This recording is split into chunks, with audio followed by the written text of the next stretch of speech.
Glória a Deus.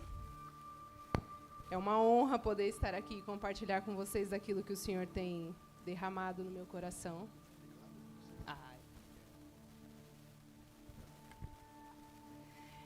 E para darmos início a esse momento, eu quero pedir que vocês abram a Bíblia de vocês no livro de Esdras. Esdras 8, e nós vamos ler o verso 21. Esdras 8, 21. Que diz assim: Então apregoei ali um jejum junto ao rio Ahava, para nos humilharmos diante da face de nosso Deus, para lhe pedirmos caminho seguro para nós, para nossos filhos e para todos os nossos bens. Nós temos aprendido aqui na nossa igreja, principalmente quem tem participado do círculo de oração, e já aproveito para estender o convite para você que não tem feito parte disso. Tem sido um tempo de muito aprendizado e uma bênção. E nós temos aprendido que é através de uma vida de oração, uma vida de renúncia, uma vida de jejum que a gente vai conseguir, de fato, ter um relacionamento com o Senhor. E hoje o Senhor nos trouxe aqui exatamente por isso. Porque Ele quer nos dar um caminho seguro que nos levará a avançar e a romper. E nós já estamos nesse caminho. Desde o início do ano, o Senhor vem ministrando aos nossos corações sobre o nosso tema. Qual que é o tema desse ano que nós estamos? Sobre isso. E é sobre isso que nós vamos falar. Porque o Senhor, a cada culto, Ele tem feito como se fossem peças de um quebra-cabeça que, se você for percebendo e você for juntando, não são nada aleatórios, são peças que se compõem, porque o Senhor quer nos dar um caminho que, de fato, vai nos levar a crescer. Mas, muitas vezes, no meio do caminho, a gente se depara com alguns obstáculos. E o Senhor tem sido muito assertivo conosco em alguns assuntos, e Ele tem trazido e batido naquela mesma tecla e repetido conosco sobre coisas que nós precisamos romper e avançar. E o pastor sempre fala aqui para nós que quando o Senhor tem insistido muito em alguns assuntos, é porque Ele tem pressa. E, de fato, Ele tem pressa, e se Ele tem pressa é porque Ele quer nos trazer uma aceleração daquele processo, mas nós ainda estamos resistindo e não estamos deixando fluir aquilo que Ele quer fluir através de nós. E Ele quer trazer um avanço. Mas se Ele tem insistido ainda conosco, é porque nós ainda não estamos obedecendo às direções que Ele tem nos dado para viver. E o Senhor quer trazer sobre nós essa aceleração, porque eu acredito que Ele não vai passar o ano inteiro de 2026 nos ensinando a ser maduros.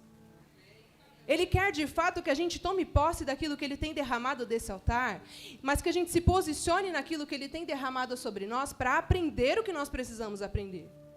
Não é um ano inteiro para aprender a ser maduro, é ser maduro para tomar posse daquilo que Ele quer derramar nas nossas mãos. Quem aqui já ouviu falar sobre o estirão de crescimento que a criança tem na fase ali de pré-adolescência? Quem já ouviu falar do estirão?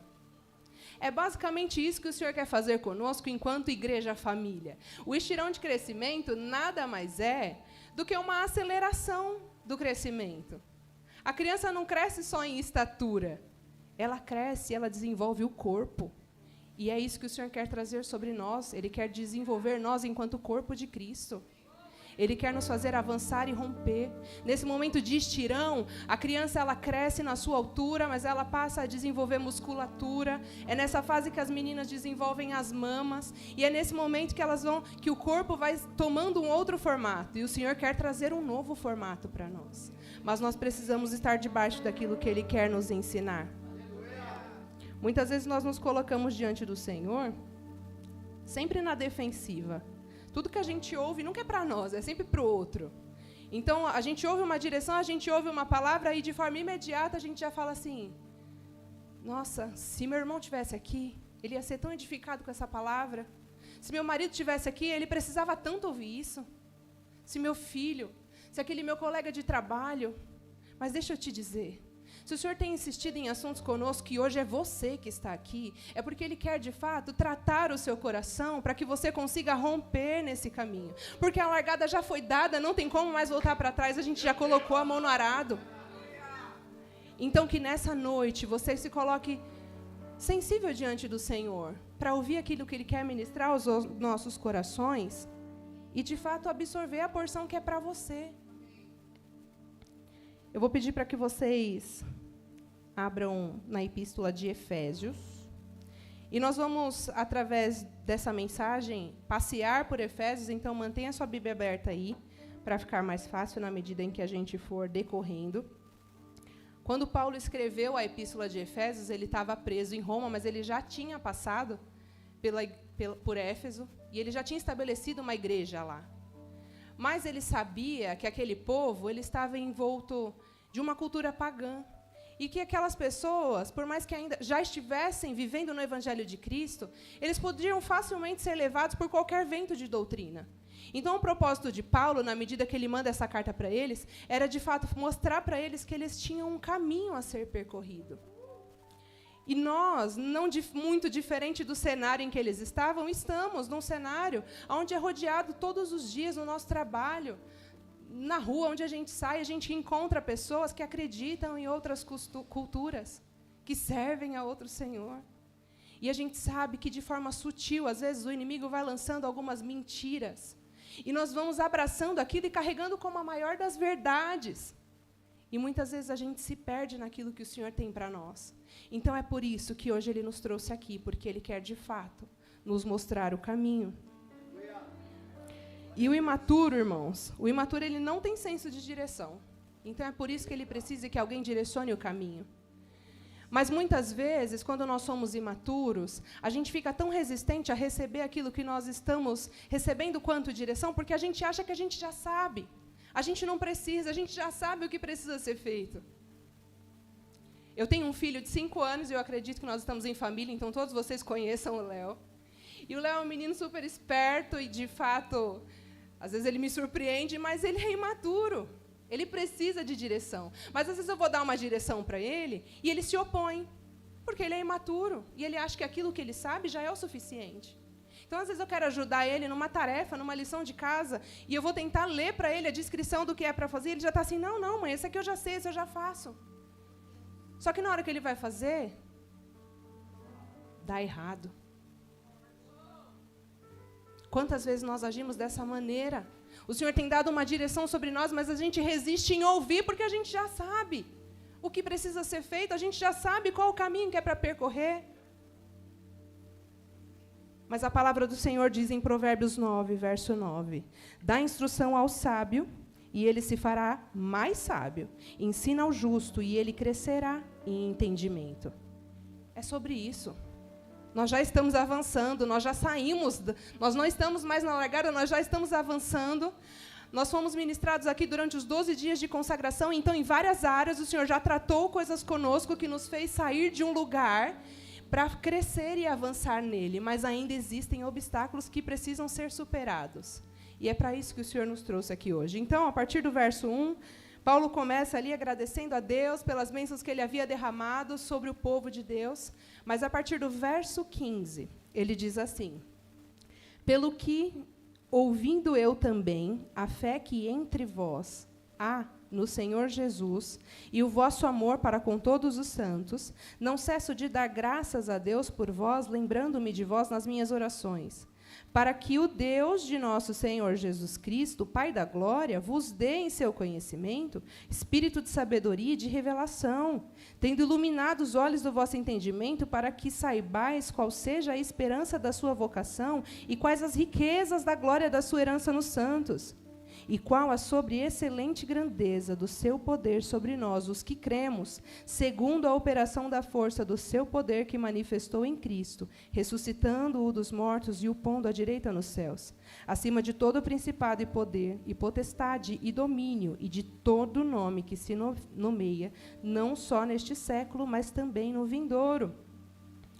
Fazendo uma analogia aqui, é como se Paulo estivesse falando, ei, igreja, eu estou muito feliz, porque eu soube que vocês estão caminhando no Evangelho de Cristo, eu passei por aí, eu preguei para vocês, e vocês estão tentando se firmar, mas eu preciso que vocês saibam quem vocês são em Cristo. Eu preciso que vocês tomem posse daquilo que vocês são nele, então vocês precisam entender que existe um posicionamento, não é só sobre saber os benefícios, as bênçãos que foram derramadas sobre vocês a partir do momento que vocês aceitaram Ele na sua vida. Mas é reconhecer que agora vocês têm um compromisso enquanto corpo de Cristo e enquanto templo do Espírito Santo. O que exige deles e de nós, enquanto igreja, é um posicionamento. Muitas vezes nós somos assim, como a igreja de Éfeso. A gente se alegra em ouvir uma palavra, nós fazemos parte dos cultos. Nós vemos aqui nas quartas e aos domingos, mas é só isso. A gente fica caminhando só no raso, porque está bom assim. Mas o Senhor está falando, ei, igreja, eu preciso que vocês saibam que não é só ser abençoado através de uma palavra, mas eu preciso que vocês saibam que vocês são o meu corpo e vocês são templo e morada do meu Espírito, e eu quero que vocês sejam as ferramentas nas minhas mãos. Na medida em que nós não compreendemos a dimensão do que é ser parte do corpo de Cristo, a gente se limita a crescer. Mas na medida em que a gente toma posse daquilo que nós somos nele, nós avançamos em conhecimento e nós nos aprofundamos no nosso relacionamento com ele, e na medida que a gente toma posse desse lugar é que a gente consegue avançar e crescer. Efésios 2, a partir do verso 19, vai dizer assim: assim que já não sois estrangeiros e nem forasteiros, mas concidadãos dos santos e da família de Deus, edificados sobre o fundamento dos apóstolos e dos profetas, de que Jesus Cristo é a principal pedra da esquina, no qual todo o edifício, bem ajustado, cresce para templo santo no Senhor, no qual também vós, juntamente, sois edificados para a morada de Deus no Espírito. Então é sobre isso, irmãos, nós não somos apenas a família de Deus, nós carregamos a presença dEle por onde nós formos, mas enquanto nós somos imaturos, nós limitamos o agir dEle nas nossas vidas e não avançamos, e não rompemos. Então o que o Senhor quer trazer sobre nós é um posicionamento em quem nós somos nele, tomar posse de fato da nossa identidade em Cristo para caminhar e agir segundo aquilo que Ele já derramou sobre nós. Então, a gente precisa, de fato, sair de um lugar de passividade, de rotina, de ser só mais um culto, de ser só mais um momento, de ser só mais um check ali no meu compromisso da semana. Tá ok, fui lá na igreja.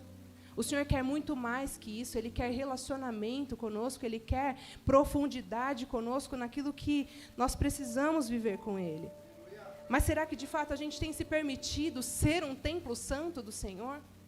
Será que, de fato, nós temos reconhecido quem nós somos nele e estamos vivendo segundo aquilo que nós somos? Ou será que a gente está limitado só a ficar aqui no natural mesmo? Eu sei quem eu sou lá no meu trabalho. Eu sei quem eu sou lá na minha casa. Mas quem eu sou em Deus? O que Ele quer de mim enquanto eu estou no meu trabalho? O que Ele quer de mim enquanto eu estou na minha casa? O que Ele quer de mim enquanto eu sirvo Ele na casa do Senhor? Efésios 3, a partir do verso 16, diz assim: para que, segundo as riquezas da sua glória, vos conceda que sejais corroborados com poder pelo Espírito no homem interior, para que Cristo habite pela fé no vosso coração, a fim de que, estando arraigados e fundados em amor, poderdes perfeitamente compreender com todos os santos qual seja a largura, o comprimento, a altura e a profundidade, e conhecer o amor de Cristo que excede todo o entendimento, para que sejais cheios de toda a plenitude de Deus. Paulo enfatiza aqui, irmãos, nos versos 16 e 17, que na medida em que nós somos fortalecidos no Espírito, a gente passa a ter condição de ter uma vida mais profunda com Ele. A gente passa a fincar as estacas nele e aprofundar as nossas raízes para que a gente consiga avançar e romper e entender o poder dEle que atua em nós. O poder dEle que atua em nós é o mesmo que ressuscitou a Cristo. Mas a gente limita tanto a grandeza do poder que está em nós, porque isso aí não é para nós. Mas Ele é vivo e real e Ele está em nós. A partir do capítulo 4, verso 4, ele diz: há um só corpo e um só Espírito, como também fostes chamados em uma só esperança da vossa vocação. Um só Senhor, uma só fé e um só batismo. Um só Deus e Pai de todos, o qual é sobre todos e por todos e em todos. Mais à frente, nos versos 11, ele vai dizer: e ele mesmo deu uns para apóstolos, outros a profetas e outros para evangelistas, outros para pastores e doutores. Verso 12. Querendo o aperfeiçoamento dos santos para a obra do ministério, para a edificação do corpo de Cristo. Verso 13. Até que todos cheguemos à unidade de fé, ao conhecimento do Filho de Deus, a varão perfeito, à medida da estatura completa de Cristo, para que não sejamos mais meninos inconstantes, levados por todo vento de doutrina, pelo engano dos homens que com astúcia enganam fraudulosamente. Antes, seguindo a verdade em amor, cresçamos em tudo naquele que é o cabeça, Cristo. Verso 16 diz: do qual todo o corpo, bem ajustado e ligado pelo auxílio de todas as juntas, segundo a justa operação de cada parte, faz o aumento do corpo para a sua edificação em amor. O que a palavra está nos dizendo aqui é de que ele levantou, sim, pastores, profetas, mestres, evangelistas, e incumbiu a eles a responsabilidade de aperfeiçoar os santos, de cuidar do corpo de Cristo. Mas a palavra diz: até que todos cheguem à unidade, todos cheguem à maturidade e não sejam mais meninos inconstantes. Mas mais à frente a palavra vai dizer: e na medida em que cada um toma posse daquilo que ele é, quando cada um entende o propósito a qual foi designado e cumpre com a sua missão, nós, enquanto corpo de Cristo, nos responsabilizamos por edificar aqueles que estão ao nosso lado. E na medida que cada um toma posse daquilo que é no Senhor, a nossa igreja cresce em unidade, fortalecida nele, que é o cabeça, Cristo. Ele quer nos dar um caminho, irmãos, que nos fará crescer nele e nos aprofundar em maturidade, em discernimento, em sabedoria. Mas no nosso caminho existem alguns obstáculos, como eu mencionei aqui no início. E eu quero compartilhar com vocês 3 passos que são indispensáveis para o nosso avanço e o nosso crescimento nele, que é a cabeça, e nós somos o corpo. O primeiro passo é abandonar o pecado. O Senhor tem falado sobre isso conosco nos últimos cultos. E talvez, quando eu fale abandonar o pecado, você já pense aí de imediato: ah, mas então essa parte já não vai ser para mim, porque eu não estou em pecado. Porque a gente facilmente associa o pecado ao adultério, à pornografia, à imoralidade sexual, ou a de fato estar vivendo lá fora da igreja. Mas nós estamos aqui, não é verdade? Mas eu quero te dizer que pecado nada mais é do que errar o alvo. E na medida em que nós aceitamos a Cristo, tornamos Ele o Senhor das nossas vidas, nós recebemos também uma missão. A missão de amar a Deus sobre todas as coisas, amar ao nosso irmão, e enquanto nós fazemos isso, nós somos imagem e semelhança dele. E se nós não estamos vivendo dessa maneira, então nós já erramos o alvo. Não é só sobre estar fazendo algo errado, mas é sobre deixar de fazer aquilo que é certo. A gente pode, de fato, se perder nos caminhos do Senhor e voltar lá para fora, voltar para o mundo, voltar a viver seguindo a nossa natureza pecaminosa, seguindo o nosso coração que é enganoso. Mas a gente pode se perder aqui dentro. A gente pode se perder dentro de casa. A gente pode se perder enquanto serve. Mas eu faço tudo com tanta excelência, como que eu vou me perder? Muitas vezes nós estamos na casa do Senhor servindo a Ele, mas sem ter relacionamento com Ele. Muitas vezes nós estamos achando que estamos entregando algo ao Senhor com tanta excelência, mas a gente nem sabe de fato o que Ele quer que a gente faça. Mas a gente faz e faz e faz e faz e faz. Mas as 24 horas dos dias, elas acabam e a gente nem teve 5 minutos do nosso tempo para dedicar e contemplar a sua presença. O filho pródigo, por exemplo, ele escolheu pegar a parte dele e ir embora. Até porque ele já era tão maduro e ele sabia exatamente o que ele precisava fazer. Então ele pega a parte dele da herança, vai embora. E só no momento em que ele estava se alimentando com os porcos, é que ele consegue enxergar o que as atitudes dele levaram ele a viver. E de que ele havia errado a rota. Que ele precisava ajustar. Que ele precisava voltar para a casa do pai. Em contrapartida, ele tinha um irmão. O irmão ficou na casa. Mas o irmão não tinha comunhão com o pai. Ele estava lá o tempo todo, mas ele era só mais um servo.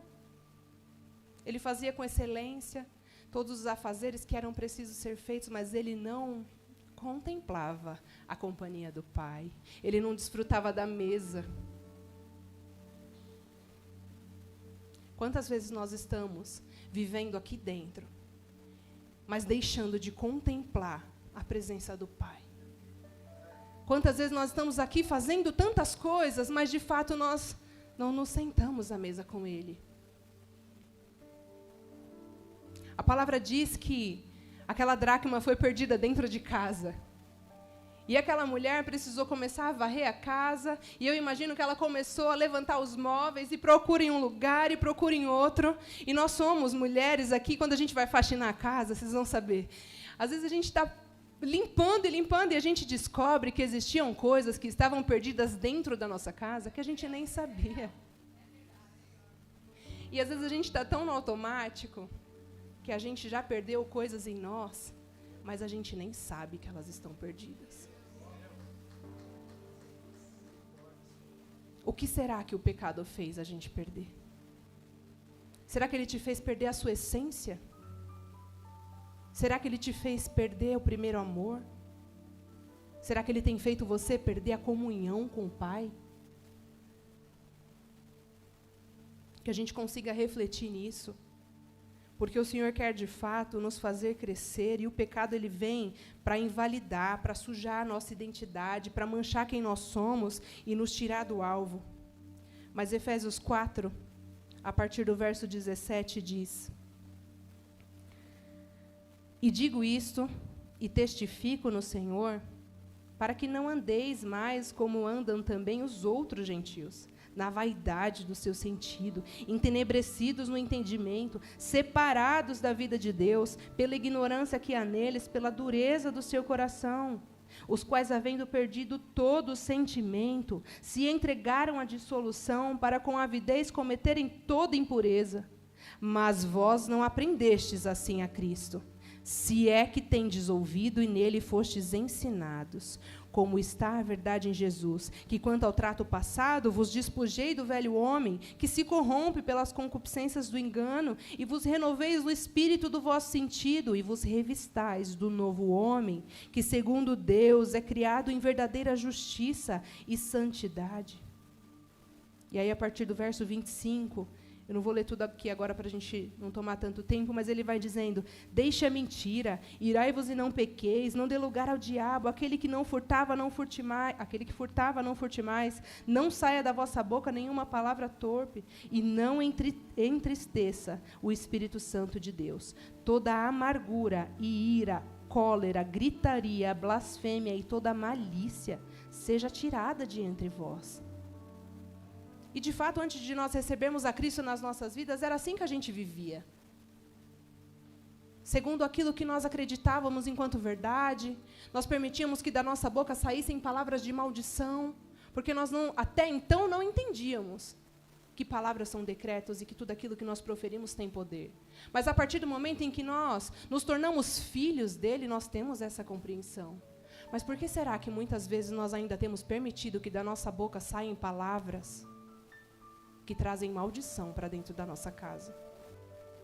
Mas muitas vezes nós ainda temos emprestado os nossos ouvidos a conversas inúteis. Muitas vezes nós ainda temos nos permitido que o velho homem viva em nós. Às vezes é de maneira sutil, mas nós precisamos estar sempre nos examinando para perceber como é que nós temos agido. Como é que nós temos reagido? Porque enquanto a gente vai agir, a gente consegue calcular o que a gente vai fazer, a gente consegue pensar, mas a nossa reação em um momento inesperado diz muito sobre quem nós somos. E se nós ainda temos agido com posturas que não deveriam mais estar em nós, então a gente precisa alinhar a rota e ajustar aquilo que está fora do lugar. A gente declara tantas vezes que nós entregamos os nossos caminhos ao Senhor, mas às vezes a gente está 10, 20, 30 anos dentro da igreja. Às vezes a gente nasceu em berço evangélico, mas nós, em algum momento, experimentamos a nossa natureza pecaminosa. E todos nós, em algum momento, precisamos renunciar. Abrir mão do nosso eu. É sobre matar a nossa carne. É sobre entender que não é mais sobre nós, mas é sobre quem habita em nós, porque agora a gente é só a ferramenta nas mãos dele. Mas muitas vezes aquilo que a gente tem dito nos momentos de ira não condizem com quem está habitando dentro de nós. Que a gente possa refletir nesse momento, sabe? Olhar para dentro do nosso coração e perceber se nós estamos carregando raízes de amargura, raízes de ira, raízes de ressentimento, que nós fomos guardando em nós no meio do caminho e nem percebemos.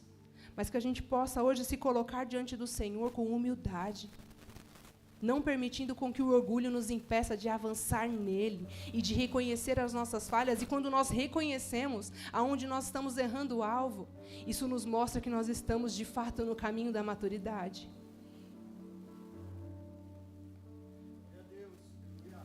Efésios 4, a partir do verso 23, diz: E vos renoveis no espírito do vosso sentido, e vos revistais do novo homem, que segundo Deus é criado em verdadeira justiça e santidade. Então nós precisamos deixar, irmãos, que de fato o Espírito Santo ele renove a nossa mente, a nossa forma de pensar, a nossa forma de agir, a nossa forma de falar, as nossas posturas diante de tudo aquilo que nós presenciamos no nosso trabalho, quando nós saímos de casa. A nossa postura diz muito sobre quem nós somos. Então, que a gente possa, de fato, se examinar e perceber se nós temos permitido que, de alguma maneira, o pecado, ainda que de forma sutil, esteja ainda entre nós, para que a gente consiga se libertar de todas as amarras e de tudo aquilo que tem nos impedido de avançar e crescer. Porque, na medida em que nós aprendemos com as nossas falhas, nós vamos dando longos passos nesse caminho que o Senhor quer nos levar. O segundo passo que nós precisamos para avançar nesse caminho é liberar perdão. Efésios 1, verso 7, diz: Em quem temos a redenção pelo seu sangue, a remissão das ofensas segundo as riquezas da sua graça. Ou seja, ele é tão rico na sua graça, que ele comprou a nossa liberdade, mas através do sangue do seu Filho, ele ainda perdoou os nossos pecados. Não por mérito nenhum nosso, simplesmente pelo fato de que é a graça dele. E Efésios 4:32 diz: Antes, sede uns para com os outros, benignos, misericordiosos, perdoando-vos uns aos outros, como também Deus vos perdoou em Cristo. Irmãos, o perdão que nós liberamos ao outro, ele impacta de forma tão direta no nosso relacionamento com Cristo, porque quando nós abrimos mão de ter a razão, mas colocamos na prática da nossa vida diária perdoar aquele que tem nos ofendido, é como se nós estivéssemos dizendo: Deus, eu não quero que nada me impeça de avançar em Ti, e se esse ressentimento que eu tenho carregado aqui vai me impedir de romper, eu quero abrir mão. Eu abro mão da minha razão para estar debaixo da Tua vontade. E a Tua palavra diz que nós devemos perdoar assim como o Senhor tem nos perdoado. Às vezes a gente vai perdoar aquela pessoa que nos ofendeu. Às vezes a gente vai precisar perdoar aquela pessoa que, num momento de ira, proferiu palavras ásperas sobre nós e feriu o nosso coração. Às vezes a gente vai precisar perdoar alguém que nos decepcionou, alguém que traiu a nossa confiança. Alguém que era tão importante para nós, mas em algum momento nos decepcionou. E deixa eu te dizer, não espere por um pedido de perdão. Porque o ato de perdoar diz muito mais sobre nós do que sobre o outro. E é muito bom receber um pedido de perdão. É muito bom receber um pedido de perdão. Mas ainda que ele não tenha acontecido, escolha hoje não carregar mais nenhuma prisão que te impeça de avançar e romper. Na medida em que a gente fica orgulhoso e a gente não abre mão de ter a razão, porque a gente não quer liberar perdão sobre aquelas pessoas que nos feriram, a gente vai caminhando ferido. Mas enquanto nós caminhamos ferido, nós estamos ferindo. Mas a nossa igreja diz que nós somos a igreja família que cura famílias. Mas se eu não me permito ser curado, como que eu posso ser ferramenta nas mãos do Senhor? Ou é responsabilidade só do pastor e dos presbíteros, dos diáconos, talvez, curar as famílias? Mas nós já aprendemos aqui que nós, enquanto corpo, à medida em que nós tomamos posse de quem nós somos nele, e entendemos a nossa função e cumprimos com aquilo que nós devemos cumprir, é de nossa responsabilidade edificar a igreja, cuidar dos nossos irmãos. Então, na medida em que eu abro mão do meu orgulho e permito perdoar aquela pessoa que me feriu, eu trago cura para a vida do meu irmão.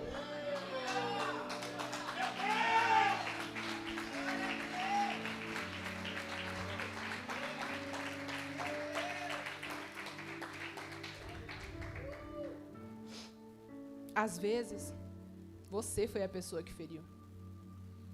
Você foi a pessoa que machucou ou decepcionou alguém. E talvez você precise pedir perdão. E uma das maiores demonstrações de maturidade é reconhecer as nossas falhas. Porque o imaturo ele sabe apontar o erro do outro, mas reconhecer que ele errou? Não. Além de ser mãe do Léo, eu faço parte do Ministério Kingdom e eu cuido de crianças de 3 a 6 anos. É uma galerinha bem parecida com o Léo, porque eles acham que eles sabem tudo. E aí a gente vai tentar, às vezes, corrigi-los no momento de aflito, ali, de atrito. E aí eles vêm apontando, não, tia, mas eu só fiz porque ele fez primeiro. Eu só bati porque ele me mordeu primeiro. Eu só xinguei porque foi ele que me xingou primeiro. Tipo Adão jogando culpa para Eva. Porque o imaturo é assim. Ele reconhece o erro do outro, mas olhar para dentro e reconhecer o erro dele. E aí nós corrigimos, mostramos aonde eles erraram. E aí a gente pede, agora você pede desculpa, dá um abraço ao seu amiguinho. E nessa hora, a voz mal sai da boca. Desculpa. Seu amiguinho não ouviu o que você disse. Desculpa. E aí, nessa hora, eles até choram. Enquanto eles estavam apontando, não. Eles estavam firmes, convictos de quem eles eram e o que eles queriam dizer. Mas na hora de olhar para dentro e reconhecer que nós erramos, dói.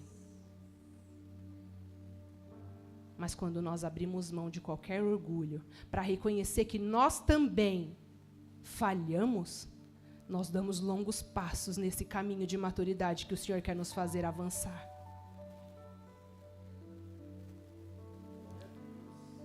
O imaturo fere, irmãos, mas o maduro traz cura. E eu quero aproveitar esse momento e abrir um parênteses aqui para dizer que relacionamentos entre pessoas imaturas causam feridas emocionais profundas. Então, principalmente para você jovem, adolescente, que já está aí doido para se relacionar, eu quero deixar uma reflexão para você. Como é que está o seu relacionamento com o Senhor? Como é que tem sido o seu avanço nessa busca de maturidade?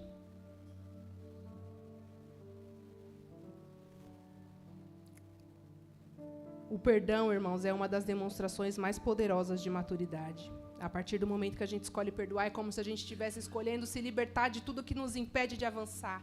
É como se a gente estivesse tirando todo o peso que nós estávamos carregando, que não estávamos nos permitindo sentir a leveza daquilo que o Senhor tem para nós. Uma vez eu li uma frase que diz assim: perdoar é libertar um prisioneiro e descobrir que o prisioneiro era você. Não é só sobre minimizar a dor que você sentiu. Não é sobre ignorar os traumas que lhe causaram. Mas é sobre se libertar daquilo que te traz amargura, daquilo que te impede de fluir naquilo que o Espírito Santo quer fazer através da sua vida. não é só sobre liberar o outro quanto ao peso da culpa, é se libertar da prisão do ressentimento, daquilo que te fere tanto, e entra ano, passa ano, e você continua amargurado com uma situação que já passou. Mas o Senhor quer nos levar a um caminho, e gente madura não tem tempo para ressentimento. E talvez, meu irmão, talvez você esteja aí pensando, mas eu não. Eu sou diaconisa na igreja, sou obreiro, sou líder de ministério. Eu não posso me colocar vulnerável aqui diante da minha igreja e dizer que eu preciso perdoar, ou de que eu preciso pedir perdão, ou até mesmo abandonar um pecado que eu tenho guardado aqui escondidinho comigo. Porque eu preciso manter a minha aparência. Preciso manter minha postura. Senão, o que minha igreja vai achar? Mas eu quero te dizer que o Senhor não está procurando pessoas com aparência de maduro. Ele quer pessoas que, de fato, sejam maduros. Ele quer pessoas que, de fato, demonstrem através dos seus frutos a maturidade. Quem aqui já teve a infelicidade de pegar uma manga e descascar? E por fora ela estava bonitinha. Você fala assim, não, tá maduro. Aí, na hora que você vai descascar, tá verde. Ela tem gosto de manga verde ou de manga madura? É ruim. O Senhor, de fato, Ele não está procurando pessoas com aparência de maduro. Ele quer pessoas que, de fato, sejam maduros. E são os nossos frutos que nos mostram o quanto nós já amadurecemos. Que você possa tomar posse, irmãos, disso. E se você, por acaso, estava com essa resistência no seu coração, que você possa abrir mão dela agora e deixar que ela seja despedaçada diante do Senhor. Porque se tem melhor lugar para você estar vulnerável, é aqui na presença do seu Pai, para permitir que Ele ajuste a rota e te leve, de fato, a viver exatamente aquilo que Ele tem preparado para você. Não impeça mais o Senhor de usar a sua vida. E o terceiro e último passo que nós precisamos ter para avançar nesse caminho é vida com Deus. Nós precisamos, de fato, aprender a contemplar a presença do Pai, como nós já aprendemos aqui na quarta passada. E às vezes a gente até tenta, a gente até busca, a gente até para um minutinho para ler a palavra, mas a gente não entende. Então deixa que domingo eu vou no culto e aí o pastor ministra algo sobre a minha vida. Eu até tento ter ali o meu momento de oração, mas eu não consigo, é tão difícil. Enquanto nós não tivermos a nossa vida com Deus, o ápice do nosso dia, o momento de se deliciar na presença dEle e declarar, Pai, o quanto eu planejei estar neste lugar, porque eu quero contemplar a Tua presença, nós vamos viver sendo inconstantes. Enquanto nós levarmos a nossa vida com Deus só mais um checklist do nosso dia, eu preciso fazer um devocional, então vou sentar aqui 5 minutos e vou ler aqui um versículo, e se eu entender, eu escrevo alguma coisa.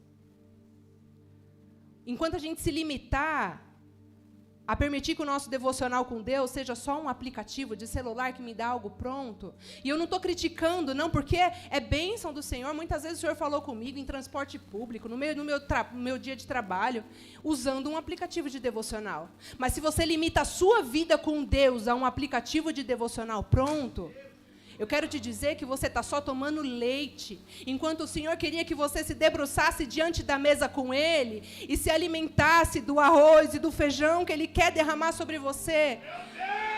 Porque enquanto você é imaturo, o leitinho serve, mas na medida que você é maduro, você precisa se encher da presença do Senhor e da verdade que Ele quer derramar sobre a sua vida, sobre a minha vida, para que a gente esteja munido para lutar e agir, romper e viver segundo aquilo que Ele tem nos preparado para viver. Nós precisamos nos tornar maduros, mas se nós não temos uma vida com o Senhor, se nós não nos enchemos do Espírito Santo, como que a gente pode permitir que o Espírito Santo dele flua em nós? E aí você pode pensar, mas eu tento, eu queria tanto que eu fosse cheio do Espírito Santo, mas eu não consigo. E sabe por que a gente não consegue? Porque a gente anda tão cheio de si, tão cheio de tantas outras coisas. O nosso dia e as 24 horas passam e a gente reserva 5 minutos para Ele. Como Ele pode nos encher se nós já estamos tão cheios de nós mesmos? Nós passamos um dia inteiro alimentando a nossa carne, vivendo segundo os desejos da nossa alma, sendo guiados por um coração enganoso, e em 5 minutos nós esperamos que o Espírito Santo venha e encha as nossas vidas.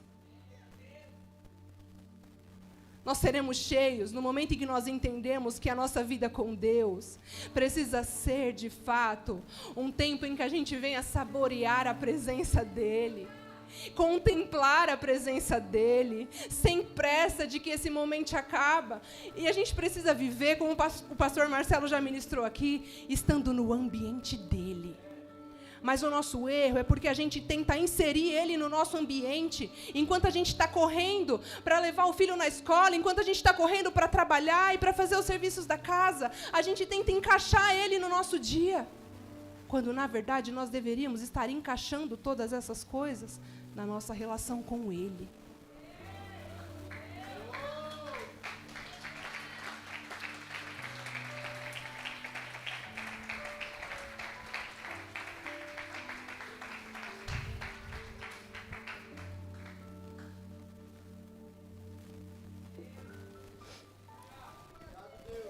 O Senhor tem, de fato, nos levado a esse caminho. Mas enquanto nós não tivermos, de fato, vida com Deus, a gente não consegue romper e avançar. Nós temos aprendido muito isso, principalmente no círculo de oração. A gente tem que ter vida de oração e de jejum. A gente tem que ter vida de quem busca. A maturidade não é uma opção, a gente precisa correr atrás dela. Então a gente precisa orar, jejuar, renunciar à nossa carne, matar o nosso eu. Porque a palavra diz que para se encher, primeiro a gente precisa esvaziar. Então, se você não tem conseguido avançar nisso, faça um voto com Ele, mas faça hoje. Quando o pastor Odrair trouxe para nós o voto da maturidade, eu não tive dúvidas de que era o Senhor através da vida dele. Mas eu falei, Senhor, amém. Mas fala comigo de forma específica, o que o Senhor tem para mim? O que isso aqui tem que representar para mim, na minha vida? E o pastor Odair chama esse voto aqui de planta. A pastora Márcia não está aqui hoje, mas ela chama ele de mapa. E para mim ele é chamado de caminho. Foi o nome que o Senhor deu para mim, para esse voto. Porque ele falou, Marina, esse voto aqui é o que você precisa para sair da inconstância. É porque você precisa para, de fato, tomar posse daquilo que eu tenho para você, e é através de uma vida de jejum, de oração, de busca, de perseverança, de consistência, que você vai alcançar o objetivo que eu tenho para a sua vida. E na medida que o Senhor foi falando comigo, eu fui fazendo aqui as minhas anotações. E eu anotei algumas frases. E eu queria pedir para que você falasse elas agora para o irmão que está do seu lado. Na medida que eu falar, você repita aqui comigo. Não existe maturidade sem constância. Não existe crescimento espiritual sem vida de santificação e consagração.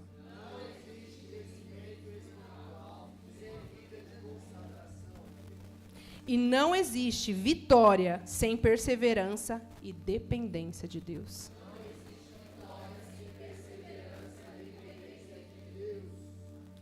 E esse é o caminho que o Senhor nos deu, enquanto igreja família, para alcançarmos maturidade. Do mesmo jeito que a Bíblia nos diz que Ele deu um caminho a Noé para que ele construísse uma arca, para atingir um propósito que ele tinha. Mas ele deu um passo a passo, tinha descrição certinho do que era que ele precisava fazer. Esse é o voto da maturidade. E existe um caminho a ser percorrido. Da mesma maneira com que havia um caminho a ser percorrido pelo sumo sacerdote para que ele pudesse acessar a presença. Ele não podia pular nenhuma etapa. Ele podia fazer rigorosamente cada parte da direção que Deus havia dado para ele, para que somente depois de ter cumprido tudo ele pudesse acessar a presença do Senhor. E essa é a direção que o Senhor trouxe sobre nós enquanto igreja família. Então, obedeça, irmãos, a direção que o Senhor tem trazido sobre nós. Porque Ele tem derramado muito desse altar sobre as nossas vidas. Mas se a gente é só um ouvinte, se a gente não é parte do corpo, se a gente só vem aqui para receber uma palavra e ir embora, a gente não avança. Que sejamos obedientes às direções de Deus. E a gente precisa entender, irmãos, que a nossa luta, ela não é contra carne e sangue, mas ela é contra principados e potestades. Efésios 6, a partir do verso 10, diz: No demais, irmãos meus, fortalecei-vos no Senhor e na força do seu poder. Revesti-vos de toda a armadura de Deus, para que possais estar firmes contra as astutas ciladas do diabo. Porque não temos que lutar contra carne e sangue, mas sim contra os principados, contra as potestades, contra os príncipes das trevas deste século, contra as hostes espirituais da maldade nos lugares celestiais. Irmãos, o inimigo ele não é criativo. E ele vai voltar e ele vai tentar te fazer de novo perder o alvo, perder o objetivo, perder o caminho. Então nós precisamos entender que nós precisamos avançar e romper, porque saber para onde não voltar também é direção. Mas se nós não temos um relacionamento com o Senhor, se nós não temos uma vida de fato com Ele, a gente é enganado por qualquer conversa, por qualquer vento de doutrina. A gente empresta os nossos ouvidos para qualquer coisa. Mas a partir do momento em que a gente se enche da verdade, a gente reconhece aquilo que é falso. E na medida em que nós estamos cheios dele, o inimigo pode até se levantar, mas ele vai cair na mesma proporção em que ele se levantou contra nós. Quando nós nos posicionamos em quem nós somos, nós avançamos nesse caminho. Efésios 6, a partir do verso 13, diz: Portanto, tomai toda a armadura de Deus, para que possais resistir no dia mau, e havendo feito tudo, ficar firmes. Estai, pois, firmes, tendo cingido os vossos lombos com a verdade, e vestida a couraça da justiça, e calçado os pés na preparação do evangelho da paz, tomando sobretudo o escudo da fé, com o qual podereis apagar todos os dardos inflamados do maligno.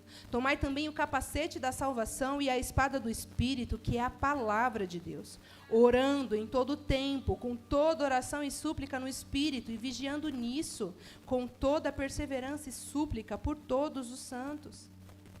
Paulo queria dizer aqui para eles: permaneçam firmes.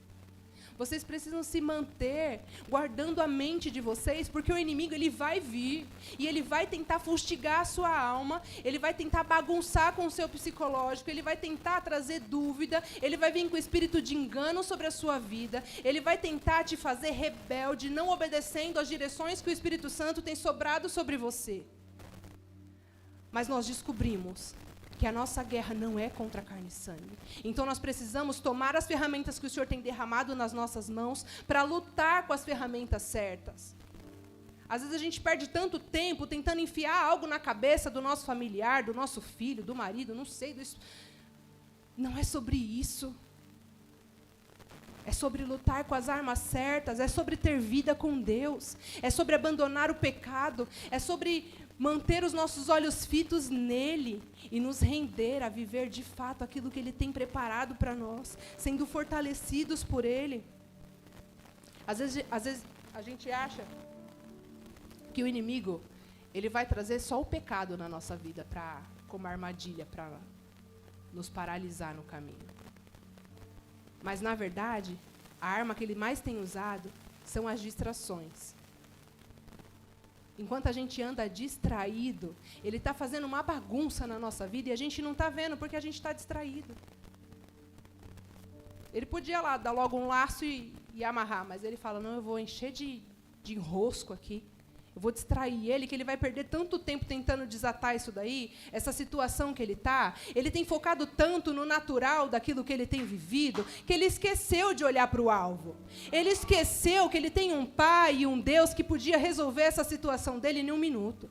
Ele esqueceu que ele poderia dobrar os seus joelhos e orar, abrir a sua boca e profetizar, e essa situação se resolveria. mas ele fica lutando com as armas dele, tentando resolver do jeito dele, até porque ele já sabe o caminho que ele precisa percorrer. Então ele já sabe como resolver. Então, para que se lançar aos pés do Senhor? O Senhor quer, de fato, nos fazer avançar, irmãos. Nós achamos muitas vezes que ser prestativo nos ministérios e fazer parte de uma igreja já é o suficiente. Mas o Senhor quer muito mais de nós. O Senhor quer muito mais de nós, porque Ele quer, de fato, uma vida prostrada aos seus pés. Ele quer uma vida de consagração, de perseverança e de dependência. E é essa palavra que o Senhor trouxe hoje sobre nós. É esse o caminho que Ele quer nos fazer percorrer para avançar. Mas enquanto nós estivermos rígidos na presença dEle, a gente não vai sair do lugar. Um vaso, depois que fica pronto, já está rígido. Se deu ruim, ele vai ter que quebrar para refazer. Mas enquanto nós estamos no caminho, enquanto nós ainda estamos sendo moldados na mão dele, se a gente se coloca de maneira flexível, a gente se permite ser moldado através daquilo que ele tem para nós, e na medida que ele nos molda, ele vai forjando a nossa vida, ele vai mudando o nosso caráter, ele vai transformando a nossa personalidade, e a gente vai, de fato, se permitindo crescer. Mas enquanto a gente só resiste, enquanto a gente só se fecha, enquanto a gente fica rígido diante dele, ele não consegue agir através de nós. O Senhor quer, de fato, trazer um tempo de aceleração sobre a nossa igreja, nesse processo de crescimento que o Senhor tem para nós, mas, para isso, você precisa ser maduro em reconhecer que, em algum momento, você errou o alvo. Você precisa reconhecer que, em algum momento, você perdeu aquilo que era o seu objetivo principal para servir a Cristo. Em algum momento, você teve a sua identidade totalmente deturpada e você se perdeu. Mas se hoje conseguiu reconhecer que no seu caminho ainda existiam obstáculos, é porque o Senhor está te dando uma nova chance de recomeçar, de pular essa etapa que estava te impedindo de avançar. O Senhor quer, de fato, nos fazer crescer, mas para isso a gente precisa engolir o nosso orgulho, a gente precisa abrir mão, muitas vezes, de ter a razão, para permitir que Ele cresça, para que Ele viva, para que Ele apareça, porque é muito mais sobre Ele do que sobre nós. Amém?